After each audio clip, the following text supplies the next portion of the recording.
mga kapuso, I am May Bautista and today we will be playing Pick a Value.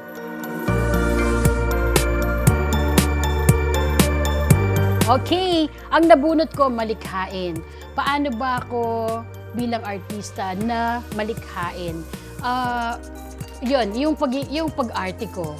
Kailangan na hindi lang naman ako tatayo at magde-deliver ng lines. Kailangan maging malikhain din ako. Paano ko ito de-deliver? Ano ba yung kailangan maintindihan ko ano yung role ko. Tapos medyo na kailangan mag-isip ka din. Yung hindi lang babasahin mo ng kung paano yung tono ng dialogue mo. Yung kung paano mo i-arte at saka magiging effective ka yung character mo at saka sa harapan ng camera. Yan. Have a wonderful and Merry Christmas, mga kapuso!